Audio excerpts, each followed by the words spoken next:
नमस्कार दोस्तों, कैसे हैं आप सब। उम्मीद है कि आप सब ठीक ही होंगे। ऑनलाइन स्टडी प्लेटफॉर्म में आपका स्वागत है। दोस्तों, ना पूछो कि मेरी मंजिल कहाँ है, अभी तो सफ़र का इरादा किया है। ना हारूंगा हौसला उम्र भर, ये मैंने खुद से वादा किया है। तो मैं आपको करंट अफेयर में जो भी इम्पोर्टेंट हो सकता है वो कराऊंगा। ये मेरी पूरी कोशिश है आप लोगों के लिए। तो आप भी मेरा सपोर्ट करते रहिए और मैं आपके लिए पूरी कोशिश करता रहूँगा। जो भी इम्पोर्टेंट होगा लेटेस्ट में वो मैं आपको कराता रहूँगा। और आप भी अपना नोट्स बना के रखिए। अगर आप नोट्स नहीं बना पाते तो आपको वीडियो का रिवीजन करना पड़ेगा बार बार। और अगर किसी भी क्वेश्चन में कोई डाउट आती है तो आप मुझे बेनिश्चित होकर बता दीजिएगा, मैं उसको दोबारा से भी रिवाइज़ करा दूँगा। तो आइए आज के अपने इम्पोर्टेंट क्वेश्चन शुरू करते हैं। आज का हमारा पहला क्वेश्चन है, अंतर्राष्ट्रीय वन दिवस किस दिन मनाया जाता है। Option A 21 March, option B 22 March, option C 23 March, option D 24 March. इसका जो सही उत्तर है वो है ऑप्शन ए 21 मार्च। 21 मार्च को हर साल वन दिवस मनाया जाता है, जिसे इंग्लिश में बोला जाता है वर्ल्ड फॉरेस्ट डे। अंतर्राष्ट्रीय वन दिवस यानी इंटरनेशनल डे ऑफ फॉरेस्ट पृथ्वी पर जीवन चक्र को संतुलित करने के लिए वनों के मूल्यों, महत्व और योगदान के बारे में जन जागरूकता बढ़ाने के लिए हर साल 21 मार्च को अंतर्राष्ट्रीय वन दिवस मनाया जाता है। 1971 में यूरोपीय कृषि परिसंघ की 23वीं आम सभा में विश्व वानिकी दिवस की स्थापना की गई थी और यह हर साल 21 मार्च को मनाया जाता है। इसका जो मुख्य उद्देश्य है वो लोगों को वनों के प्रति जागरूक करना है, उन लोगों को पेड़ों का महत्व बताना है, पेड़ों के बारे में जागरूक करना है और नेचर के बारे में बताना है कि नेचर हमारे लिए कितना ज़रूरी है और नेचर हमारी लाइफ का एक इम्पोर्टेंट पार्ट भी है। तो चलते अपने नेक्स्ट क्वेश्चन पे। नेक्स्ट क्वेश्चन हमारा, विश्व डाउन सिंड्रोम दिवस किस दिन मनाया जाता है। Option A 18 March, option B 19 March, option C 20 March, option D 21 March. इसका जो सही उत्तर है वो है ऑप्शन डी 21 मार्च। 21 मार्च को हर साल विश्व डाउन सिंड्रोम दिवस मनाया जाता है, जिसे इंग्लिश में बोला जाता है वर्ल्ड डाउन सिंड्रोम डे। ये हर साल 21 मार्च को मनाया जाता है। 21 मार्च को विश्व डाउन सिंड्रोम दिवस के रूप में पूरी दुनिया में मनाया जाता है, जिसका उद्देश्य है इस आनुवांशिक समस्या का मतलब है जो रोग एक पीढ़ी से दूसरी पीढ़ी में ट्रांसफ़र होते हैं। जैसे किसी के दादा को अगर कोई दिक्कत है तो वो उनके बच्चे को भी हुई होगी, तो उसे बोला जाता है एक पीढ़ी का रोग दूसरी पीढ़ी में ट्रांसफ़र होना। तो आनुवांशिक समस्या से पीड़ित लोगों के समर्थन को बढ़ावा दिया जाता है इस दिन। संयुक्त राष्ट्र ने इस स्थिति को चुना है कि ताकि जागरूकता बढ़ाने और जानकारी देने का एक अवसर प्रदान किया जा सके। यह दिसंबर 2011 से हर साल 21 मार्च को विश्व डाउन सिंड्रोम दिवस के रूप में घोषित किया गया कि इस दिन इसको मनाएंगे। चलते अपने नेक्स्ट क्वेश्चन पे। नेक्स्ट क्वेश्चन हमारा, विश्व कविता दिवस किस दिन मनाया जाता है। Option A 19 March, option B 20 March, option C 21 March, option D 22 March. इसका जो सही उत्तर है वो है ऑप्शन सी 21 मार्च। 21 मार्च को हर साल विश्व कविता दिवस मनाया जाता है। जहाँ ना पहुँचे रवि वहाँ पहुँचे कवि, यानी कवि द्वारा बोला गया है कि कुछ बातें हम बोलकर नहीं बता सकते, कविता के माध्यम से उस चीज़ को हम डिफाइन कर सकते हैं, यानी उसका अनुवाद कर सकते हैं। विश्व कविता दिवस जिसे बोला जाता है इंग्लिश में वर्ल्ड पोएट्री डे, हर साल 21 मार्च को मनाया जाता है। यूनेस्को ने इस दिन को विश्व कविता दिवस के रूप में मनाने की घोषणा की वर्ष 1999 में की थी। यानी हर साल हम 1999 से 21 मार्च को विश्व कविता दिवस यानी वर्ल्ड पोएट्री डे मनाते आ रहे हैं, जिसका उद्देश्य कवियों और कविताओं की सृजनात्मक महिमा को सम्मान देने के लिए कहा गया है। यानी कवि और कवियों की कविताओं को लोगों तक पहुंचाने के लिए बोला गया है कि हम इस कविता के माध्यम से लोगों को किस तरीके से जागरूक कर सकते हैं, किस तरीके से लोगों को समझा सकते हैं। जैसे बोला गया, अकेले चलने का साहस रखो जनाब, कामयाबी हर दिन आपके कदम में होगी। यानी आप हिम्मत करेंगे जब आगे चलने की तो आपको कामयाबी अपने आप मिलने लगेगी। तो ये इसका मीनिंग था जो मैंने आपको बताया।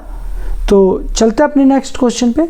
नेक्स्ट क्वेश्चन हमारा, हाल ही में कौन केरल की पहली ट्रांसजेंडर वकील बनी है? Option A Jyoti Mandal, option C Satyashri Sharmila, option C Padma Lakshmi, option D Kai. इसका जो सही उत्तर है वो है ऑप्शन सी पद्मा लक्ष्मी। ये फोटो है इनकी पद्मा लक्ष्मी की। ये केरल की पहली ट्रांसजेंडर वकील बनी है। केरल की पद्मा लक्ष्मी राज्य की पहली ट्रांसजेंडर वकील बन गई। उन्होंने राज्य की बार काउंसिल के साथ एक वकील के रूप में नामांकन किया है। उनका लक्ष्य गरीबों और हाशिए पर खड़े लोगों के लिए न्याय सुनिश्चित करना है। यानी जो लोगों को मदद नहीं मिलती, जो गरीब है, जो नीचे का तबका है, जो कोर्ट की फीस नहीं भर सकता, कोर्ट तक नहीं जा सकता, ये उन लोगों की मदद करेंगी। तो केरल की पहली ट्रांसजेंडर एडवोकेट बनी है पद्मा लक्ष्मी। चलते अपने नेक्स्ट क्वेश्चन पे। नेक्स्ट क्वेश्चन हमारा, हाल ही में चौथी एशियाई खो खो चैंपियनशिप का आयोजन कहाँ किया जाएगा? Option A Assam, option B Andhra Pradesh, option C Jharkhand, option D Telangana. इसका जो सही उत्तर है वो है ऑप्शन ए आसाम। इस तरह की प्रतियोगिता का आयोजन किया जाएगा। जो आप फोटो देख रहे हो, इस तरह की प्रतियोगिता का आयोजन किया जाएगा असम में खो खो चैंपियनशिप का। असम में 20 मार्च से 23 मार्च तक तमुलपुर में चौथी एशियाई खो खो चैंपियनशिप पुरुष और महिला की मेजबानी करने के लिए तैयार है। असम खो खो एसोसिएशन ने गुवाहाटी के होटल सिटी पैलेस में आयोजित एक संवाददाता सम्मेलन में यह घोषणा की है। चैंपियनशिप का आयोजन kho kho federation of India के तत्वावधान में किया जाएगा। चलते अपने नेक्स्ट क्वेश्चन पे। नेक्स्ट क्वेश्चन हमारा, हाल ही में किस केंद्रीय मंत्री द्वारा गुजरात के जूनागढ़ में कृषि शिविर में एपीएमसी किसान भवन का उद्घाटन किया गया? Option A Anurag Singh Thakur, option B Nirmala Sitharaman, option C Rajnath Singh, option D Amit Shah. इसका जो सही उत्तर है वह है ऑप्शन डी अमित शाह। ये हमारे केंद्रीय गृह मंत्री है अमित शाह। इनके द्वारा उद्घाटन किया गया है एपीएमसी किसान भवन का गुजरात के जूनागढ़ में। केंद्रीय गृह मंत्री और सहकारिता मंत्री अमित शाह ने कृषि शिविर जूनागढ़ गुजरात में जिला बैंक मुख्यालय की आधारशिला रखी और एपीएमसी किसान भवन का उद्घाटन किया। जैविक उत्पादों और निर्यात को बढ़ावा देने के लिए हाल ही में केंद्रीय मंत्रिमंडल द्वारा अनुमोदित राष्ट्रीय स्तर की बहुराज्य सहकारी समितियां किसानों को अगले 10 वर्षों में उनकी आय बढ़ाने में मदद करेगी। Multi state cooperatives expert society के माध्यम से देश के किसी भी गांव का किसान विश्व बाजार में अपनी उपज आसानी से बेच सकता है और अपनी उपज का उचित मूल्य प्राप्त कर सकता है। चलते अपने नेक्स्ट क्वेश्चन पे। नेक्स्ट क्वेश्चन हमारा, हाल ही में सागर परिक्रमा चरण 4 किस राज्य में शुरू हुआ था? Option A Tripura, option B Karnataka, option C Assam, option D Nagaland. इसका जो सही उत्तर है वो है ऑप्शन बी कर्नाटक। सागर परिक्रमा का पहला चरण 5 मार्च 2022 को मांडवी गुजरात के ओखा द्वारका तक शुरू किया गया था और 6 मार्च को पोरबंदर में 3 स्थानों को कवर करते हुए संपन्न हुआ। सागर परिक्रमा का दूसरा चरण 23 से 25 सितंबर 2022 को आयोजित किया गया था और इसमें 7 स्थानों को कवर किया गया। और इसका जो तीसरा चरण है वो 18 से 21 फरवरी 2023 को आयोजित किया गया था और इसमें गुजरात और महाराष्ट्र के तटीय जिले शामिल थे। सागर परिक्रमा का चौथा चरण 18 मार्च 2023 को कर्नाटक के 3 तटीय जिलों को कवर करते हुए शुरू हुआ। इसमें कर्नाटक के 3 जिले उत्तर कन्नड़, उडुपी और दक्षिण कन्नड़ जिले शामिल हैं। और मैं आपको साथ के साथ इसकी इन्फॉर्मेशन भी बताता चलूँगा। जो कर्नाटक के मुख्यमंत्री है वो है बसवराज बोमई और जो कर्नाटक के राज्यपाल है वो है थावरचंद गहलोत। और मैं आपको बताना चाहूँगा इसमें गुजरात का भी जिक्र किया गया है। तो गुजरात के जो मुख्यमंत्री है वो भूपेंद्र भाई पटेल है और गुजरात के राज्यपाल है वो है आचार्य देवव्रत। और इसमें महाराष्ट्र का भी जिक्र किया गया है। जो महाराष्ट्र के मुख्यमंत्री है वो है एकनाथ शिंदे और जो महाराष्ट्र के उप मुख्यमंत्री है वो है देवेंद्र फडणवीस और जो महाराष्ट्र के राज्यपाल है वो है रमेश बैस। तो ये थे इसमें रिलेटेड पॉइंट्स, तो इन्हें आप नोट डाउन कर लीजिएगा ताकि आपको एग्ज़ाम में हेल्प मिल सके, या आप इस वीडियो को रिवीजन के तौर पे देख लीजिएगा ताकि आपको ये याद रहे। चलते अपने नेक्स्ट क्वेश्चन पे। हाल ही में भारत की G20 अध्यक्षता में पंजाब के किस जिले में पहली श्रम 20 बैठक शुरू हुई? जिले में पहली श्रम 20 बैठक शुरू हुई। Option A Moga, option B Sangrur, option C Amritsar, option D Jalandhar. इसका जो सही उत्तर है आपका वो है ऑप्शन सी अमृतसर। अमृतसर में G20 की पहली श्रम 20 बैठक शुरू हुई। श्रम 20 G20 का प्रमुख जुड़ाव समूह है। तो ये श्रम 20 है वो G20 का एक जुड़ा हुआ समूह है। तो आप इसमें बिल्कुल कंफ्यूजन मत होइएगा क्वेश्चन को देख के कि इसमें G20 में श्रम 20 कहाँ से आ गया। तो अगर कोई भी कंफ्यूजन हो तो आप मुझे कमेंट कर दीजिएगा इस क्वेश्चन से रिलेटेड, मैं इसको और सिंपल वे में आपको बताने की कोशिश करूँगा।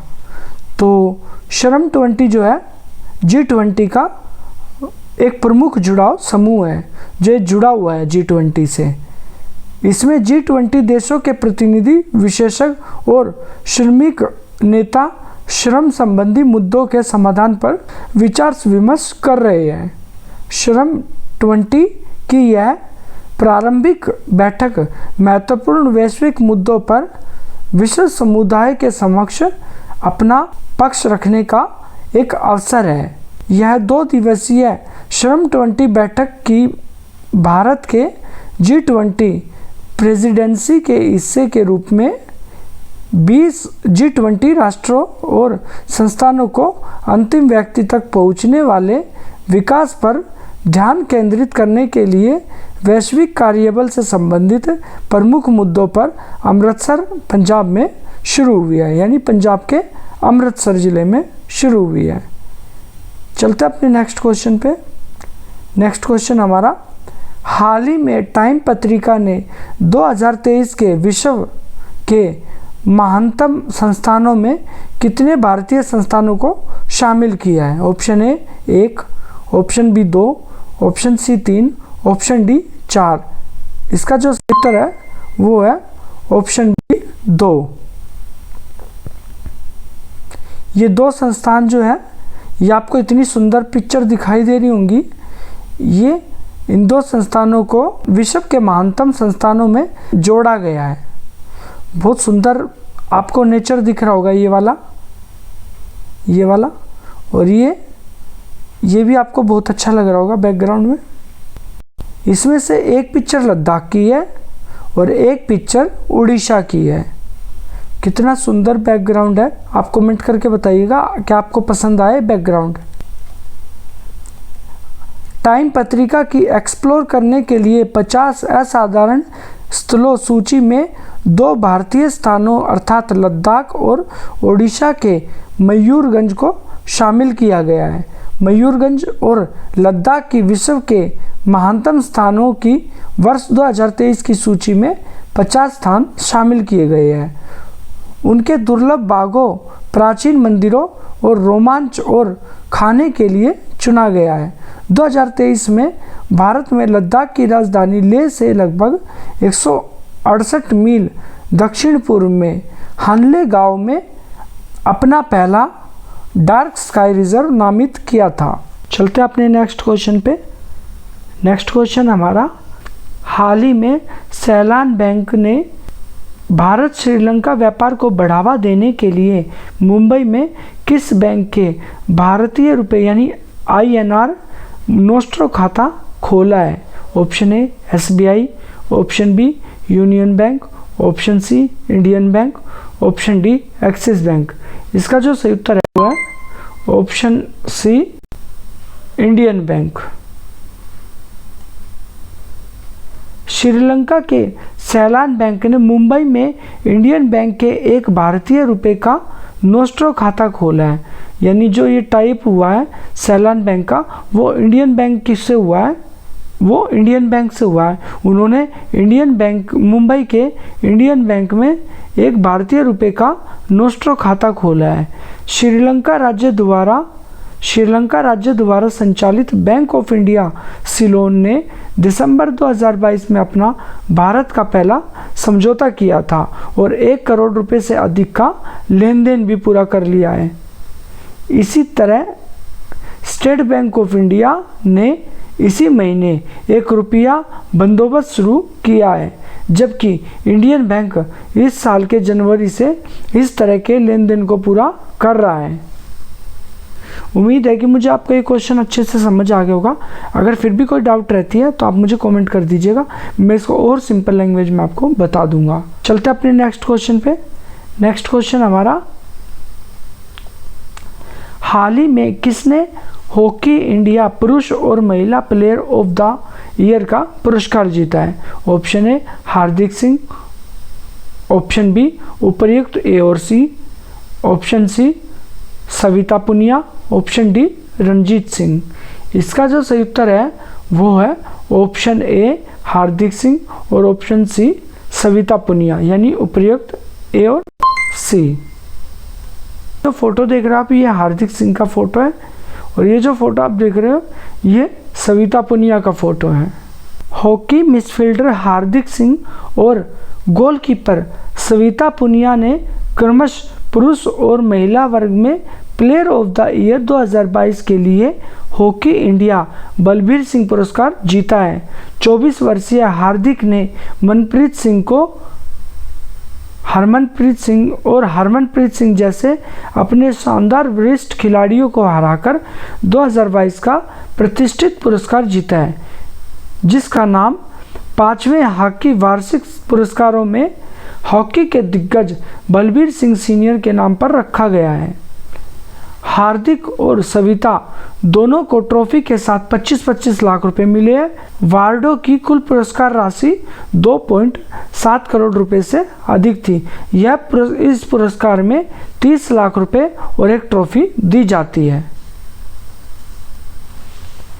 चलते अपने नेक्स्ट क्वेश्चन पे। नेक्स्ट क्वेश्चन हमारा,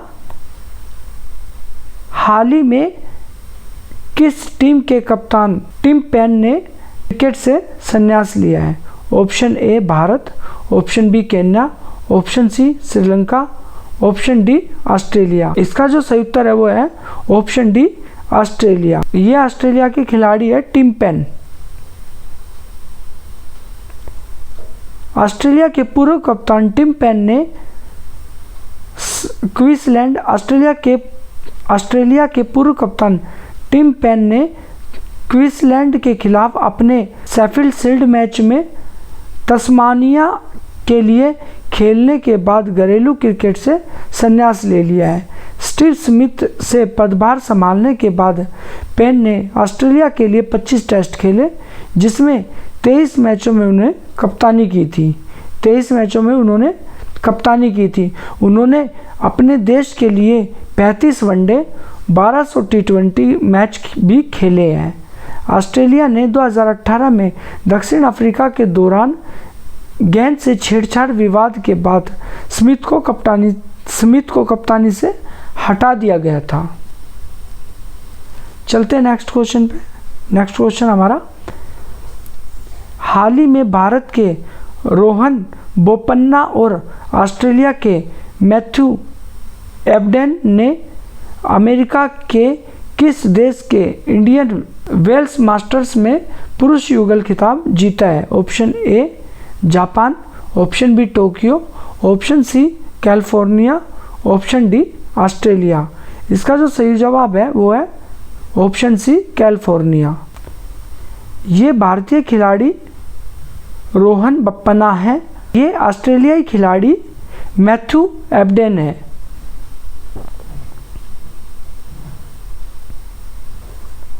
टेनिस में भारतीय रोहन बोपन्ना और ऑस्ट्रेलिया के मैथ्यू एबडेन ने कैलिफोर्निया संयुक्त राज्य अमेरिका में इंडियन वेल्स युगल का खिताब जीता है। बोपन्ना और एबडेन की गैर वरीयता प्राप्त टीम ने ग्रेट ब्रिटेन के डच खिलाड़ियों वेल्सवे कुलहोफ और नील स्कूपस्की की शीर्ष वरीयता प्राप्त जोड़ी को 6-3, 2-6, 10-8 से हराया है।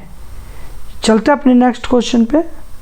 नेक्स्ट क्वेश्चन हमारा, हाल ही में लक्सर के ब्रांड एम्बेसडर किसे बनाया गया है? Option A Mahendra Singh Dhoni, option B Ravindra Jadeja, option C Virat Kohli, option D Rohit Sharma. इसका जो सही उत्तर है वो है ऑप्शन सी विराट कोहली। ये फोटो है विराट कोहली का। भारतीय स्टेशनरी ब्रांड लक्सर ने भारत में रचनात्मक लेखन उपकरणों की एक प्रीमियम श्रृंखला शुरू करने के लिए जर्मनी के स्नाइडर पेन के साथ साझेदारी की है। यह सहयोग के हिस्से के रूप से भारतीय क्रिकेट आइकन विराट कोहली को लक्सर के ब्रांड एम्बेसडर के रूप में नामित किया गया है। इस साझेदारी का उद्देश्य विशेष रूप से युवाओं के बीच स्टेशनरी ब्रांड की अपील को बढ़ावा और लक्सर को भारत में शीर्ष स्थान प्रदान करने वाले लेखन उपकरण ब्रांड के रूप में स्थापित करना है। लक्सर कंपनी का जो मुख्यालय है वो उत्तर प्रदेश के नोएडा में है। जो उत्तर प्रदेश के मुख्यमंत्री है वो है योगी आदित्यनाथ, और जो उत्तर प्रदेश की राज्यपाल है वो है आनंदीबेन पटेल। चलते अपने नेक्स्ट क्वेश्चन पे। नेक्स्ट क्वेश्चन हमारा, हाल ही में किसे cotton corporation of India CCI के अध्यक्ष और प्रबंध निदेशक CMD के रूप में नियुक्त किया गया है?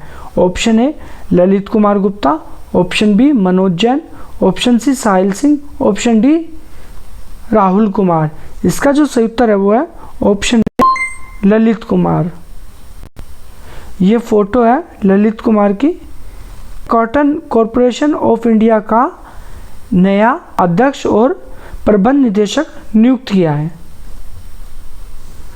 ललित कुमार गुप्ता को CCI के CMD के रूप में नियुक्त किया गया है, जो उनके पदभार ग्रहण करने की जो तारीख है उससे 5 साल की अवधि के लिए इन्हें नियुक्त किया है। यानी इनकी नियुक्ति की तारीख अभी तय नहीं हो पाई है, पर जो भी तारीख इनकी नियुक्ति की होगी उससे 5 साल तक इन्हें नियुक्त किया गया है।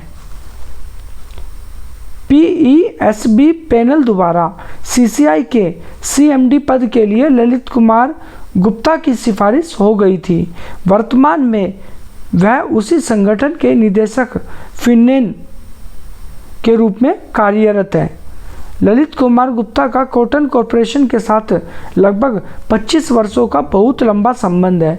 वह अगस्त 1994 में सीसीआई में शामिल हुए थे। तो ये थे दोस्तों आज के कुछ इम्पोर्टेंट क्वेश्चन। उम्मीद है कि आपको क्लास पसंद आई होगी और आपको सभी क्वेश्चन अच्छे से समझ आए होंगे। अगर आपको किसी भी क्वेश्चन में कोई डाउट हो तो मुझे कमेंट करके बता दीजिएगा, मैं उसको और अच्छे तरीके से आपको डिफाइन करके बता दूंगा, यानी उसका अनुवाद करके बता दूंगा। तो दोस्तों मैं अंत में इतना ही कहना चाहूँगा, तू रख यकीन अपने इरादों पर, तेरी हार तेरे हौसलों से भी बड़ी नहीं होगी। आप अपने टारगेट को फिक्स करके चले कि आपको क्या करना है। आज की क्लास में बस इतना ही, मिलते हैं नेक्स्ट क्लास में। Thanks for watching online study platform. और हाँ, अगर आपको वीडियो अच्छी लगी तो प्लीज़ वीडियो को लाइक कर दीजिएगा और वीडियो को शेयर कर दीजिएगा। अगर आप इस चैनल पे नए हैं तो आप इस चैनल को सब्सक्राइब कर लीजिएगा, ताकि आने वाले समय में आपको और भी इन्फॉर्मेशन मिलती रहे। और आपका इतना सपोर्ट होने के लिए आपका धन्यवाद। हमारा YouTube परिवार ऐसे ही बढ़ता रहे, मैं यही आपसे उम्मीद रखता हूँ। Thanks for watching online study platform. मिलते हैं नेक्स्ट क्लास में। जय हिंद, जय भारत।